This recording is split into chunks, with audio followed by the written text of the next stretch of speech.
Avez-vous déjà eu l'impression que quelqu'un de proche n'est pas ce qu'il semble être? Ou vous êtes-vous déjà senti épuisé après une conversation? Dans cette vidéo, nous allons révéler 11 signes clairs qu'il y a une personne mal intentionnée près de vous. Ces personnes peuvent entrer dans nos vies de manière subtile, en aspirant notre énergie et en créant un environnement de tension et de négativité. Identifier ces personnes est essentiel pour protéger notre paix et construire des relations saines. La sagesse stoïcienne nous enseigne à observer les actions des autres pour comprendre leur caractère. En prêtant attention aux attitudes et comportements, nous pouvons percevoir la véritable nature des personnes qui nous entourent. Dans le stoïcisme, nous apprenons à gérer ces situations avec sagesse et discernement. Reconnaître les signes d'une personne mal intentionnée est crucial pour protéger notre espace émotionnel et garantir que nous ne soyons pas manipulés ou blessés. Vous êtes-vous déjà demandé combien de fois vous avez permis à quelqu'un de vous affecter sans vous en rendre compte? Identifier ces signes peut transformer votre vie en vous aidant à créer des limites saines. Dans cette vidéo, nous allons explorer ces 11 signes pour que vous puissiez mieux comprendre vous-même et les autres. Chacun d'eux sera comme une lanterne, éclairant des choses que vous n'avez peut-être pas remarquées. Reconnaître ces attitudes renforcera votre capacité à vivre avec sagesse, de manière plus légère et consciente. Alors, commençons. Signe 1. Veut un contrôle absolu sur votre vie. Les personnes malveillantes sont extrêmement contrôlantes. Elles se sentent mal à l'aise et impuissantes si elles ne parviennent pas à contrôler tous les aspects de leur vie et de la vie des personnes qui les entourent. Elles feront tout leur possible pour s'assurer que les choses se passent selon leurs désirs et abuseront de leur pouvoir dès qu'elles ne rencontreront aucune résistance. Pensez à ce patron qui insiste pour vérifier chaque petit détail de votre travail, non pas pour aider, mais parce qu'il a besoin d'avoir un contrôle total. Ou cet ami qui décide toujours où vous allez ou ce que vous faites, sans tenir compte de votre avis ou des goûts des autres. Beaucoup de personnes agissent ainsi par insécurité ou par désir de pouvoir, croyant que contrôler les autres prouve leur valeur. Comme s'ils pensaient « je suis meilleur que les autres, ils font ce que je dis ». Le problème, c'est que ce type de comportement étouffe et peut être extrêmement préjudiciable au bien-être émotionnel des personnes autour. Marc Aurèle nous enseigne que « vous avez pouvoir sur votre esprit, non sur les événements extérieurs. Réalisez cela et vous trouverez la force. » Quand quelqu'un essaie de contrôler votre vie, il manque de respect à votre autonomie et à votre liberté. Le stoïcisme nous invite à reconnaître notre propre capacité de choix et à établir des limites claires contre ces invasions. Certaines personnes sont malveillantes et continueront d'agir ainsi. Il vous appartient de décider si vous acceptez ce type de relation dans votre vie ou non. Nous ne pouvons pas changer le comportement ou le caractère de quelqu'un, mais nous pouvons décider si cela fera partie de notre quotidien. Ces personnes peuvent également manipuler les situations pour garder le contrôle, en créant des règles strictes ou en utilisant le chantage émotionnel. Un exemple classique, c'est un partenaire ou une partenaire qui surveille où vous êtes et avec qui, non par souci, mais pour le pouvoir de dominer votre vie. Ce besoin de contrôle n'est pas seulement agaçant, il peut être dangereux et peu à peu détruire votre identité. Lorsque vous devez céder tout le temps aux volontés d'une autre personne, que ce soit un ami, un patron ou quelqu'un de plus proche, vous finissez par oublier d'être vous-même. Pour les stoïciens, la seule chose qui nous appartient entièrement, c'est notre droit de penser et de décider rationnellement comment nous agissons et réagissons à ce qui nous arrive. C'est pourquoi, si vous reconnaissez certains de ces signes de contrôle, commencez à établir des limites claires et à réaffirmer votre propre autonomie. C'est un processus difficile, mais nécessaire pour votre croissance personnelle et votre bien-être émotionnel. À la fin, la lutte pour le contrôle de votre vie en vaut la peine, car c'est la clé pour une existence plus libre et satisfaisante. Ne permettez pas que le comportement dominateur des autres vous enlève votre paix et votre pouvoir personnel.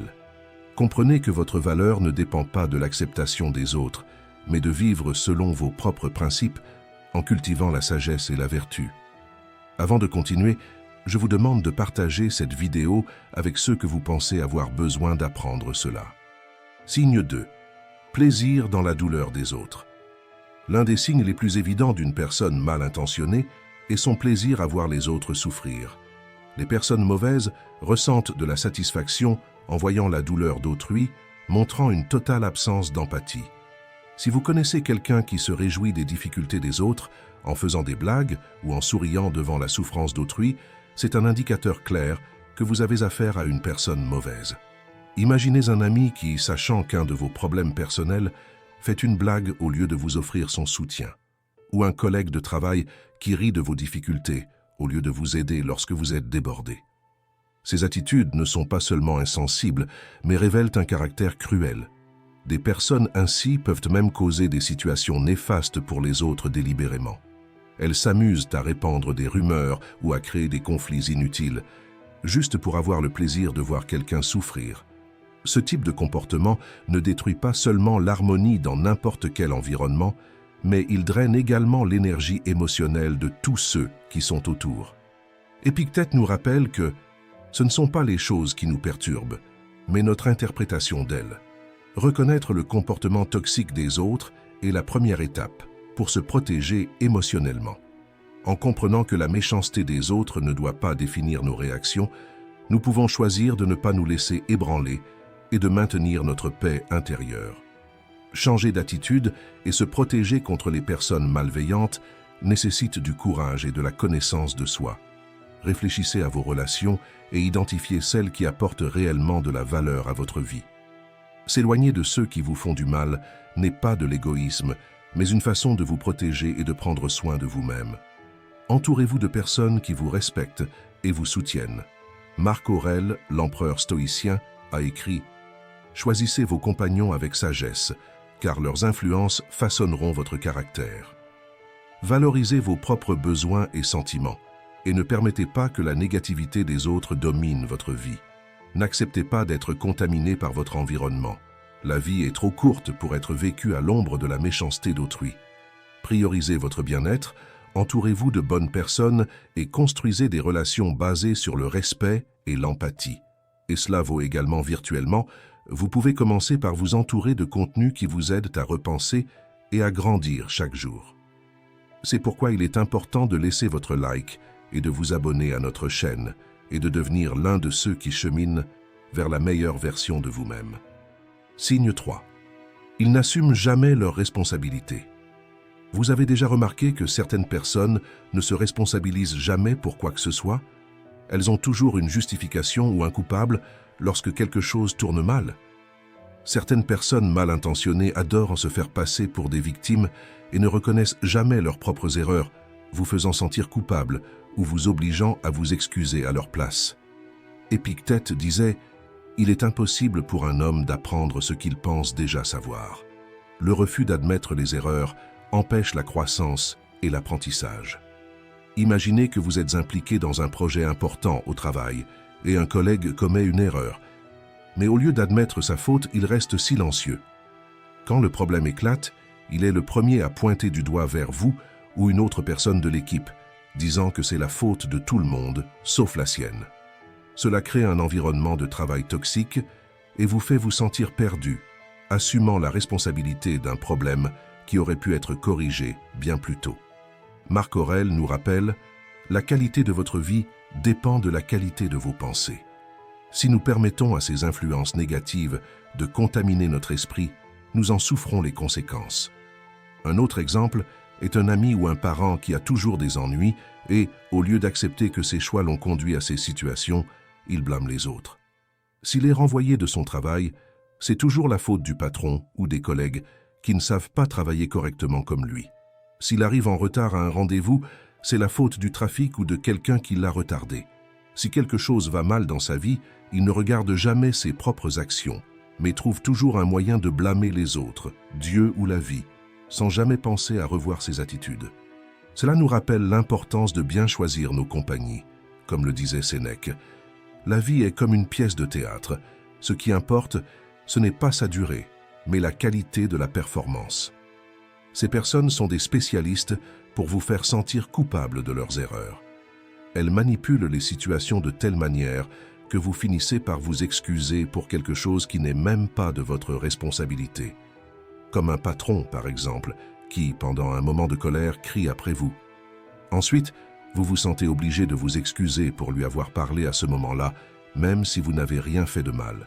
C'est émotionnellement épuisant et vous enferme dans un cycle de culpabilité et de manipulation, minant votre estime de soi avec le temps. Par conséquent, commencez à prêter attention aux attitudes de ceux qui vous entourent. Si quelqu'un refuse constamment d'assumer la responsabilité et essaie de rejeter la faute sur vous ou sur les autres, c'est un signe clair d'alerte. Ne laissez pas ces personnes affecter votre paix intérieure et votre confiance. Cela ne signifie pas couper les ponts du jour au lendemain, mais apprendre à s'affirmer, à établir des limites claires et fermes pour ne pas vous retrouver piégé dans un jeu émotionnel épuisant. Si vous êtes déjà tombé dans ce piège, de vous sentir coupable du manque de responsabilité des autres, racontez votre histoire dans les commentaires et n'oubliez pas, à partir de maintenant, évitez ces jeux émotionnels. Signe 4. Ils ne ressentent aucun remords pour leurs actions. Tous les hommes commettent des erreurs, mais seuls les grands hommes reconnaissent qu'ils ont erré. Cette citation de Socrate nous rappelle que la reconnaissance de l'erreur est une marque de grandeur et d'humilité. Mais contrairement à cette grandeur, les personnes mauvaises ne ressentent jamais de remords pour leurs actions. Cette absence de repentir n'est pas seulement une faille morale, mais aussi un signe clair d'un caractère problématique. Imaginez un arbre fruitier dans un jardin. Si ses racines sont malades, même si l'arbre semble fort, ses fruits seront amers et ne pousseront pas correctement. De la même manière, une personne qui ne ressent jamais de remords peut sembler fiable et charismatique en surface, mais ses actions et décisions reflètent une profonde corruption interne. Ceci est un exemple qui nous aide à comprendre la gravité de côtoyer une telle personne. Un exercice simple, pensez à 3 situations récentes où quelqu'un a causé du tort ou du malaise, et si cette personne a reconnu l'impact de ses actions. A-t-elle ressenti des remords ou essayé de corriger son erreur? La réponse à ces questions peut révéler beaucoup sur son caractère, et la façon dont vous décidez de réagir en dit beaucoup sur le vôtre. Chacune de ces situations cause un stress significatif et une usure émotionnelle qui, accumulées, peuvent entraîner des problèmes de santé mentale et physique. Le coût de permettre une telle influence dans votre vie est incommensurable. Confucius disait « L'homme supérieur est modeste dans son discours, mais excelle dans ses actions. » Et il avait raison. L'absence de remords révèle un caractère inférieur, incapable de grandir et de s'améliorer. En reconnaissant et en éloignant ces influences négatives, vous ouvrez la voie à des relations plus saines et significatives, basées sur le respect mutuel et la croissance personnelle. Signe 5. Ils ont l'habitude de mentir. Les personnes mal intentionnées mentent souvent pour en tirer profit ou manipuler les autres. Qui n'a jamais travaillé avec un collègue qui inventait des histoires sur ses réussites professionnelles, allant même jusqu'à fabriquer des faits pour paraître meilleur que les autres? Ou un ami qui dit qu'il était malade et ne pouvait pas venir à votre événement, mais vous découvrez qu'il s'amusait ailleurs. Ces mensonges peuvent sembler petits et inoffensifs au début, mais avec le temps, ils érodent la confiance et nuisent aux relations. Si quelqu'un ment de manière répétée, même sur des choses simples, c'est un signe clair que cette personne ne vous respecte pas et est prête à sacrifier votre confiance pour gagner quelque chose. Marc Aurèle nous rappelle « L'âme qui porte un désir de vérité ne tolère pas la fausseté ». Identifier et confronter ces mensonges est essentiel pour maintenir des relations saines. L'honnêteté est la base de toute relation solide. Les personnes qui mentent tout le temps ne peuvent pas offrir cette base. Si vous constatez que quelqu'un autour de vous a l'habitude de mentir, évaluez l'impact de cette personne dans votre vie. Réfléchissez à ce qui compte vraiment et si cette relation mérite votre investissement. Signe 6. Sensation étrange en présence de quelqu'un. Imaginez entrer dans une salle remplie de personnes que vous connaissez, toutes souriantes et en train de converser. Soudain, quelqu'un entre et, sans raison apparente, un frisson parcourt votre colonne vertébrale. Cette sensation inconfortable est un signe qu'il ne faut pas ignorer. Notre instinct perçoit souvent les menaces avant que notre esprit conscient ne les enregistre. Pensez à un moment où vous avez ressenti cette étrangeté près de quelqu'un. Cela a peut-être été avec un collègue de travail, un ami ou même un membre de la famille. Cette sensation est une alerte interne. À ce moment-là, il est important de faire une pause et d'évaluer. Y a-t-il quelque chose que cette personne fait ou dit qui provoque cette réaction chez vous? Essayez d'identifier et d'écrire ces moments pour mieux comprendre leur origine. Souvent, nous jugeons les autres uniquement par leurs actions visibles, en ignorant les signes subtils qui révèlent leurs intentions. Il est essentiel d'être attentif à ces signes, surtout parce qu'ils peuvent indiquer la présence d'une personne malveillante. Demandez-vous pourquoi vous maintenez ou permettez dans votre vie des personnes qui peuvent vous nuire. Parfois, la réponse réside dans la peur du changement ou l'espoir qu'elles changent. Cependant, cela arrive rarement sans un effort conscient. Rappelez-vous toujours, le caractère d'une personne se révèle dans les moments de faible visibilité, c'est-à-dire parce que chacun fait lorsque personne ne regarde. Faites attention à ces sensations étranges en présence de certaines personnes. Elles peuvent être votre instinct essayant de vous protéger des influences négatives. Valorisez vos perceptions et soyez prêts à agir pour maintenir votre paix et votre bien-être. Et, avant que vous n'oubliez, aimez cette vidéo et abonnez-vous à la chaîne. Aidez-nous à apporter plus de vidéos comme celle-ci. Signe 7. Ne pas ignorer le passé. Si quelqu'un a causé des problèmes à d'autres auparavant, il est probable qu'il puisse faire de même avec vous. C'est un principe précieux, surtout quand il s'agit d'identifier des personnes qui peuvent apporter de la négativité ou de la malveillance dans nos vies. Imaginez que vous êtes dans un champ de mines, mais que vous avez une carte qui montre exactement où se trouvent les mines. Ignorer cette carte serait pour le moins imprudent. De la même manière, ignorer les comportements passés de quelqu'un peut être dangereux. Si une personne a un historique de causer des problèmes, ou dans les relations précédentes, par exemple, des épisodes d'infidélité et de manque de respect. Il est naturel de vouloir croire qu'avec vous ce sera différent, que vous pouvez être l'exception. Mais nous devons également comprendre qu'il est plus probable et possible qu'elle continue à faire la même chose avec vous. Un autre scénario courant, c'est quand vous commencez un nouvel emploi et que vos collègues vous avertissent rapidement à propos d'un superviseur problématique. Ils rapportent comment il défoule ses frustrations sur les subordonnés, crée un environnement de travail tendu et démotivant et n'assume jamais la responsabilité de ses erreurs. Ces récits ne sont pas des commérages, mais des avertissements basés sur des expériences réelles. Si plusieurs personnes avertissent à propos de la même personne, c'est un signe clair que vous devez être prudent.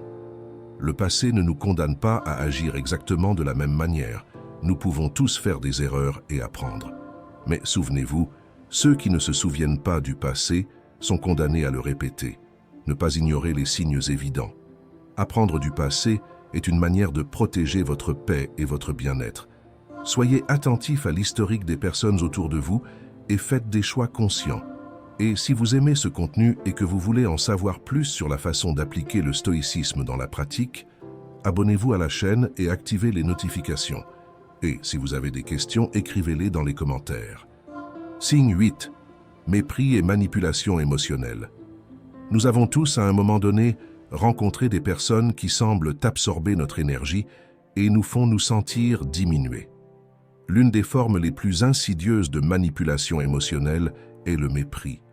Imaginez être marié à quelqu'un qui, presque tous les jours, critique votre apparence, pointant vos défauts physiques comme s'ils étaient impardonnables.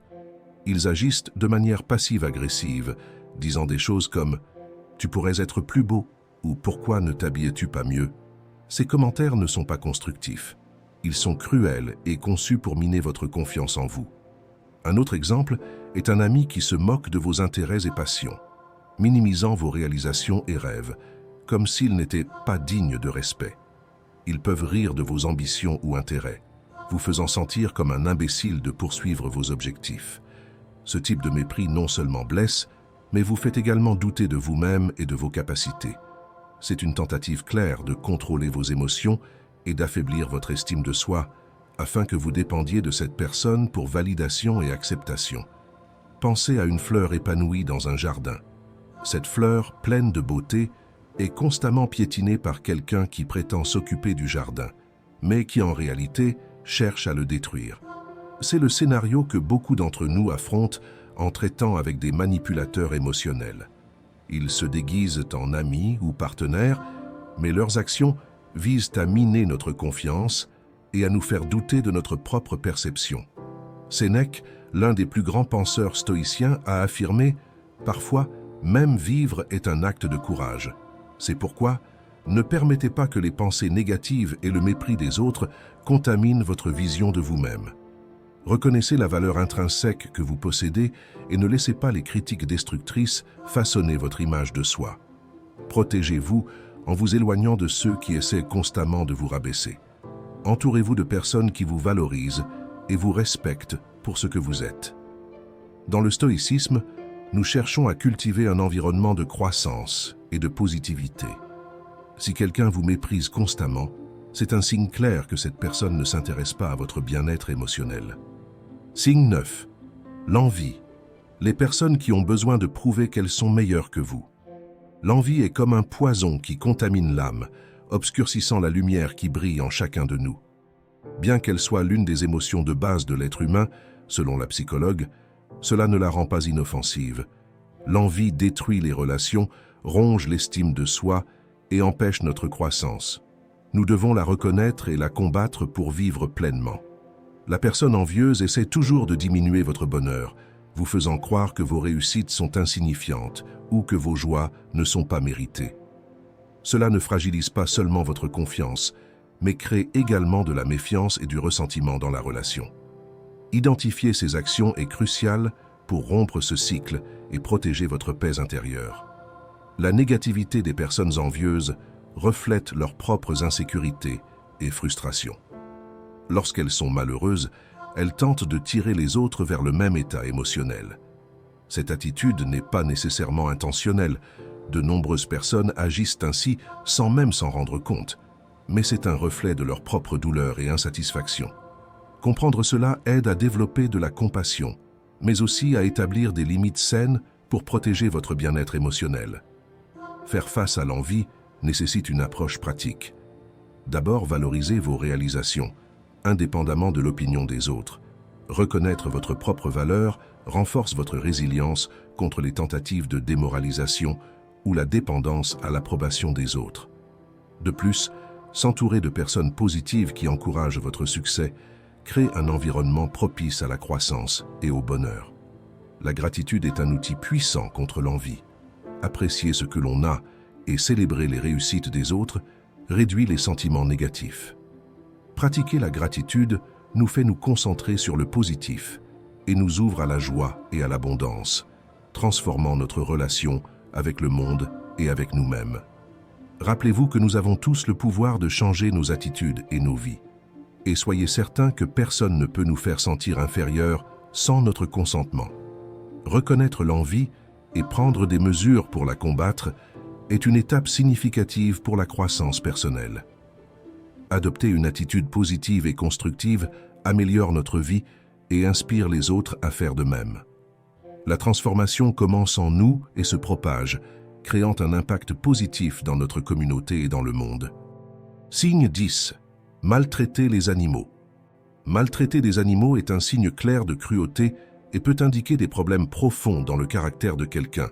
Si vous connaissez quelqu'un qui agit de manière abusive ou négligente envers les animaux, envisagez de vous éloigner de cette personne. Imaginez un voisin qui aime démontrer son autorité et son pouvoir, en criant sur son chien ou en le frappant pour n'importe quelle raison. Ces actions non seulement causent de la souffrance à l'animal, mais montrent aussi un manque d'empathie et de contrôle émotionnel de la part de l'agresseur. Ce comportement abusif peut se répandre dans d'autres domaines de la vie de cette personne, montrant un schéma de cruauté et de manque de respect. Un autre exemple est celui de quelqu'un qui maintient ses animaux dans des conditions déplorables, sans soins adéquats en matière d'alimentation, d'hygiène ou de santé. Cette négligence montre un total manque de respect pour la vie et le bien-être des animaux. Ces actions ne doivent pas être ignorées, minimisées ou justifiées.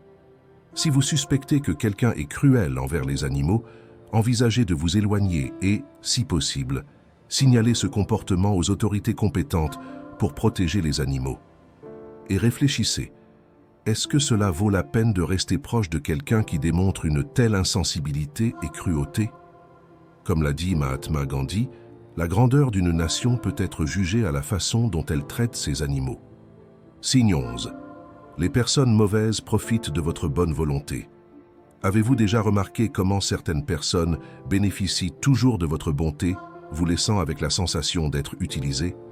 La vérité est que votre bonne volonté, bien qu'elle soit une vertu admirable, peut devenir une faiblesse entre de mauvaises mains. Une étude publiée dans le Journal of Research in Personality a montré que les personnes ayant des niveaux élevés d'anxiété, d'empathie et de compassion ont tendance à rechercher la compagnie de personnes dominantes. Elles finissent par se soumettre aux demandes des autres, devenant des cibles faciles pour les vampires énergétiques. Les personnes mauvaises savent comment exploiter la générosité d'autrui à leur propre avantage, mais cela ne doit pas être votre destin. Vous pouvez protéger votre bonté sans perdre votre essence. La bonté est une qualité précieuse qui illumine le monde et fait une différence dans la vie des autres. Cependant, si elle n'est pas utilisée avec prudence, elle peut attirer des personnes qui ne cherchent qu'à en tirer avantage. Ces personnes manipulent vos émotions et utilisent votre désir d'aider contre vous. Reconnaître ce comportement est la première étape pour changer cette dynamique. Se protéger n'est pas de l'égoïsme, mais plutôt une forme d'auto-valorisation. Citant la Bible, en Matthieu 7,6, nous avons le verset « Ne jetez pas vos perles au pourceau ». Cela signifie que nous ne devons pas donner ce que nous avons de plus précieux à ceux qui ne reconnaissent pas sa valeur. Établir des limites est essentiel. Pensez à votre bonne volonté comme à un jardin. Sans clôture, n'importe qui peut entrer et piétiner ou arracher vos fleurs. Avec des limites, vous permettez l'entrée uniquement à ceux qui respectent et valorisent votre espace. Dire non ne diminue pas votre bonté, mais la rend plus précieuse. Apprendre à dire non est un soin nécessaire. En plus des limites, il est important de reconnaître les véritables intentions des gens. Observez leurs actions, pas seulement leurs paroles. Ceux qui apprécient vraiment votre bonté montrent réciprocité et respect. Les relations saines sont basées sur un échange mutuel, non sur l'exploitation. Protéger votre bonté vous rend plus sage, pas moins généreux. Réfléchissez à chaque fois où vous avez été exploité et utilisez ces expériences pour grandir. Chaque déception est une opportunité de renforcer votre résilience émotionnelle. Le stoïcisme peut vous aider en vous concentrant sur ce que vous pouvez contrôler, vos actions, et en laissant de côté ce que vous ne pouvez pas, les actions des autres. Rappelez-vous, la véritable bonté vient de la force. En protégeant votre bonté, vous la rendez plus pure et plus impactante. Votre capacité à faire le bien est plus grande lorsque vous êtes équilibré et conscient de vos limites. Continuez à être une lumière dans le monde, mais faites-le avec sagesse en vous protégeant de ceux qui veulent éteindre votre éclat. Certaines personnes agiront ainsi sans aucune raison, parce qu'elles ne supportent tout simplement pas de voir le bien, la joie et l'évolution morale des autres. Merci d'être toujours là.